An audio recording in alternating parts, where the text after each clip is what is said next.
Hey everybody, and welcome back to another laid back lawn care garage talk video. This is the second time I filmed this and I just looked at my phone. I'm having to do it again. It's March 23rd, 2018. I hope you guys all had an awesome off season. For the guys down south, I hope your seasons are starting great. For you guys up north, man, it's crazy. Today it's comfortable. It's actually a little bit cooler today, and by cooler in Texas, I mean like it's in the upper 60s. Mid 70s right now, overcast day. But I know you guys are, some of you guys as far south as like Tennessee and whatnot, and up north, you guys are still getting snow and stuff like that. So I hope you guys are geared up for snow plowing and as part of your business. And I hope that the weather clears up for you guys soon, so you guys can all get back into the groove and into the swing of things. But yeah, hope everybody's had a great year so far, and hope that everybody's seasons are going to be as good as mine. I really wasn't expecting things to kick off as quickly as they did. Winter rye has got me. So 2 weeks ago, we kind of started with a couple of lawns, polka dotted here and there. Last week, I ran a full schedule. And then this week, I started with 6 yards, which, for me, when I cut outside the fire department, I always cut on Mondays and Tuesdays, depending on my work schedule at the fire department. And I started with 6 yards and ended up with 8 on Tuesday, plus sprinkler repairs. So ended up being out from 8 o'clock that morning until like 6 o'clock that evening working.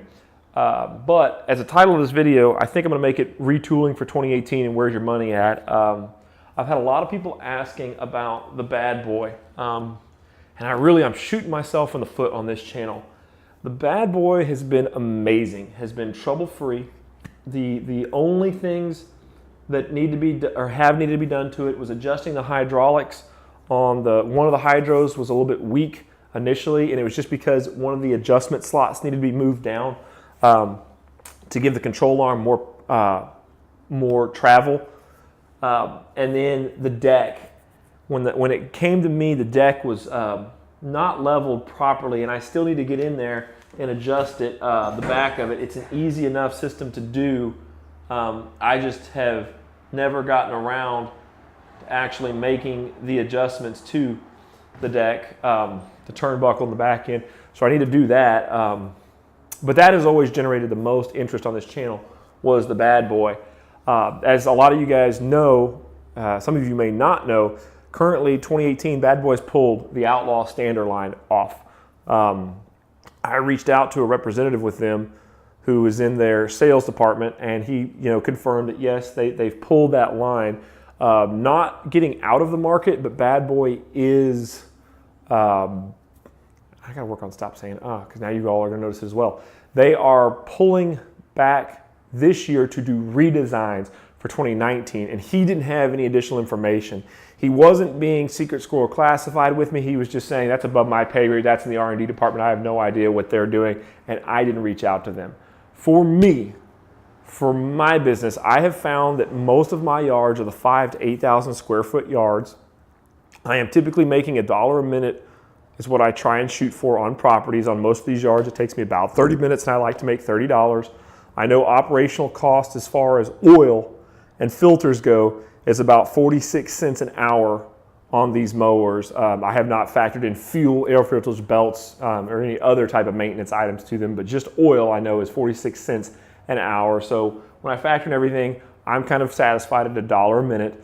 I'm also satisfied with these 5,000 to 8,000 square foot yards. A lot of times these customers need add-on services. They want mulch put down, or they want fertilizers, and there's things like that I can do to them that really, some services I provide as a courtesy, like minor tree trimming or fertilizer deployment. If they buy the bags, I just dump it for them real quickly as part of the service, as part of the, hey, this is why you're paying me to come and do your yard and not somebody else who's going to upcharge for everything. And then of course, if there's bigger things that need to be done, bigger projects, hedge trimming and stuff like that, or major tree trimming, then we charge.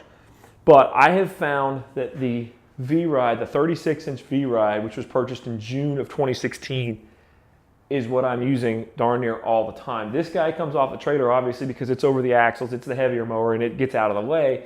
I use it for a couple front passes on these yards, and then it just sits underneath a tree in the shade while the V-Ride goes into the backyard, does all the work. With the 2018 V-Rides come out in the redesign, I'm very interested in those mowers, and I've decided we've got one coming.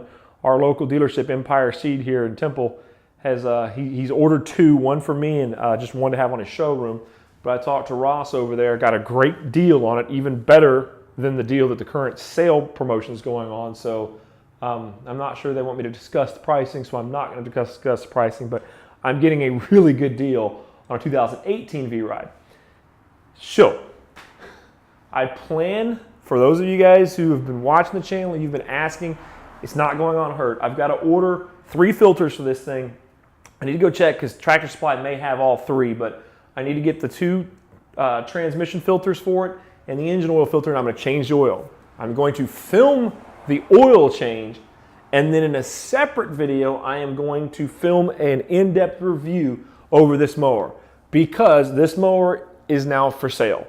I'm just not using a 54-inch mower. This is a great mower, and I have 0 complaints. It is built like a tank. It is performed flawlessly for me the entire time. Like I said, the only 2 issues were having to adjust the hydro, and I need to still level the deck, but it's something that I can get. It doesn't cut uneven. It cuts at the same cutting height as a Skag. It cuts lower, and I think it's set a little bit too low. Other than that, no problems whatsoever, but it's for sale because obviously I don't have the space, nor do I have the finances. These are all paid for, but I don't want to sit there and buy that new V-Ride, which all of us know how much these mowers cost, and still have this in my inventory. So this mower is currently for sale, but I will get an in-depth review done on that for those people who are interested in buying them. And you can't go wrong with this, a 2017 model. And then I'm excited to see what Bad Boy is going to do in 2019 with theirs. But in the meantime, I am switching over to Skag. I haven't figured out what I'm going to do with the 2017 Skag yet. I don't know. Part of me is leaning towards selling that Skag and buying a Bad Boy 25-inch commercial push mower with the intent of just mowing all yards with a 36-inch Skag V-Ride 2 and then having that 25-inch push mower as a backup or as a day when things get soggy and I can't use, a stander. I've got that. I still have the 21-inch push mower, but that's one thing. And if I did that, I could sell these for, obviously a decent chunk of change. And then that new commercial mower would only be about not 20, it'd be about $1,300, $1,400. Self-propelled, single blade. I really like the design of the Bad Boy. The other part of me is leaning towards keeping the V-Ride 1 on the trailer as a backup mower and using it interchangeably back and forth. I do believe, and Skag, I'm not happy that you're doing this if this is the case, and I could be wrong, but it looks like the V-Ride 1 has an 8.5-inch wide tire and the V-Ride 2 has an 8-inch wide tire. These mowers are flipping heavy. They do not rut in my soil conditions on the yards where I mow and where I control irrigation times. I don't see rutting compaction issues, but they are still ridiculously heavy mowers and they need as wide of a tire as you can design. And if you can get a narrower foot platform in there but make the thing wider, you guys got to figure out ways to make those wider, especially on the 36s, because in my opinion, 36s are going to be taking over. A lot of these companies are just going yard to yard to yard on these small yards. You can't beat your time versus your profit margins when you're able to just hit a front yard quickly with a 36 and then just go right through a back gate and hit the backyard, and your guys aren't pushing mowers. They're not, in my case, switching over from one mower to another. That 36 can just mow way faster than something like the 21. So that's what's going on with me. Another thing that's going to be changing is this. I don't even know what company made this particular backpack blower rack, but as you guys can see, it just holds the rack there. Everything else is loose. If someone really wants my backpack blower, being as expensive as this thing is, they're just going to tear this handle right off. So I have an equipment defender rack on the way. We're going to be doing some modifications to that equipment defender rack so I can use my own lock, because I talked to equipment defender on the phone. Great guys, very knowledgeable. The one that I spoke to knew tons of information. It was obviously not just someone who works at a front desk and has no idea what he's talking about this product. I think his name was Mac or Max, but he knew all kinds of great details. But ultimately, I want my own locks on there. I don't want to use the ones that they have, so we're going to be modifying that. I was able to talk to this guy. He was very knowledgeable about it and informed me that I would be able to modify it in the way that I wanted to, despite his own objection to say, hey, why don't you just use our lock? But he was an awesome guy. So yes, we're going to get an equipment defender rack. That mower's for sale. I don't know what's going to happen with the V-Ride. I will say this. You're going to see the oil change video. Like I said, it's going to be a dump the camera down and change the oils in this. I've already bought this ridiculously expensive oil. For those of you guys who are down south, man, this stuff is great. You can get it at Walmart. It's Quicksilver, which is basically mercury oil, which is the same thing that goes, they do a lot of marine applications, and marine application engines obviously go through a heck of a lot more torture than our guys do. But now Kawasaki in Texas with our temperature ranges is now recommending a 20W50 oil. This is a fully synthetic motor oil, and if you're running hydros like I am, the recommended motor oil for the hydraulic fluid is 20W50. So now I'm just using one oil for the engines and the hydraulics. So that stuff is available at Walmart, and I think that's $30 for 5 quarts, so roughly $7 for a quart of oil, so that's great.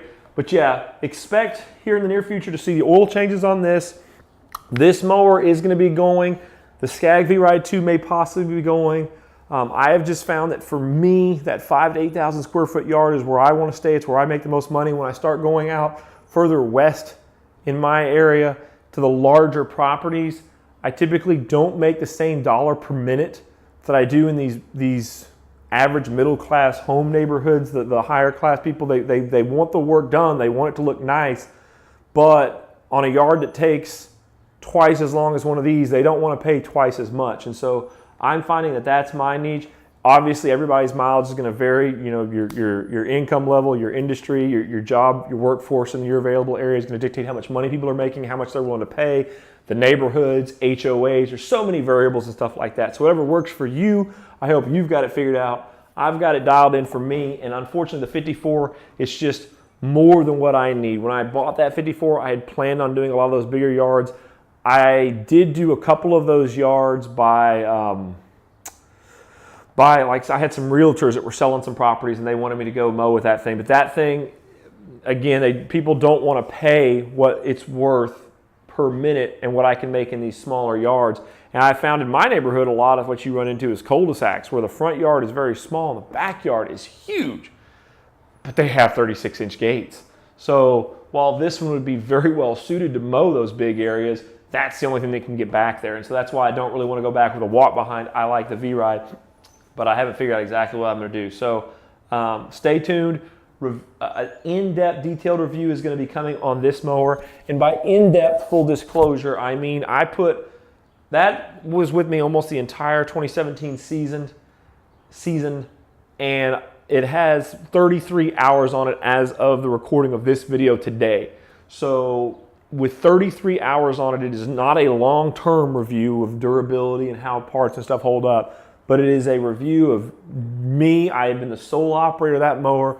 What does Josh think after 33 hours with this machine? And, you know, spoiler alert, it's been great. I haven't had any complaints with that. The only reason, like I said, that I'm selling is because of that 54-inch deck. I don't need a 54-inch deck on these yards. I need 36. And then the ones that I can stripe, that one's just too big. I can lay down like 3 stripes in most yards. So that's the plan. I'll keep you guys updated. And just to reiterate, oil change, full review video on that, equipment defender rack coming, and then a side-by-side comparison of a 2017 and a 2018 V-Ride. And I hope that's something that a lot of people are going to be looking forward to, because like I said, right now Bad Boys generated so much interest on this channel, but I do not see guys posting a lot of information. I think there was one in Florida, and he's a smaller channel that posted some information on the 36-inch V-Ride, but you just don't see a lot about the V-Ride 2s. Blake Albertson, I think with B&B Lawn Care up north, you know, is obviously a big V-Ride guy, and I think there's a couple other YouTubers there, but they all use bigger ones. So I think a lot of people are going to be interested in this smaller 36-inch form factor, and I'm hoping I can get Ross over with Empire Seed on camera, but I don't think I'm going to be able to, just to talk about it, because he's very knowledgeable about the design and the spec of the new system. But look forward to all that stuff. It's going to be a busy year. Oh, and I almost forgot. This video is going to be half an hour long. We're going to be taking that GoPro, and I'm still going to be using that for filming some when I have time to film some of the Mow stuff, because a lot of people just like that. I love watching something to look at videos down in Florida, where it's just very relaxing sometimes to watch some of those videos. And I plan on doing some of those, but I'm also going to, as soon as, obviously with Mower, purchasing and selling. There's a lot of money moving. But as soon as that kind of settles down, I plan on buying a Sony AX53 camcorder with either using my existing Rode Video Micro or buying the video mic, the regular one, the shotgun mic, and buying that to do some more of these vlogs, so a little bit higher quality than what the GoPro can do for these talking head videos. So if there's any questions you guys have about any of the equipment, what I'm doing, feel free to shoot them to me, and I will try and answer those in the future videos. Any discussions about what's going on with your business or suggestions like that, man, feel free to leave a comment. I love to hear from you guys. I love the mowing community. By and large, there's been no trolls. It's been awesome. And again, I hope that you guys all have an awesome year. I hope for those of you guys that are up north in the snow that you guys come out of it soon. And we'll be seeing you guys around very shortly. So thanks for watching. See you soon.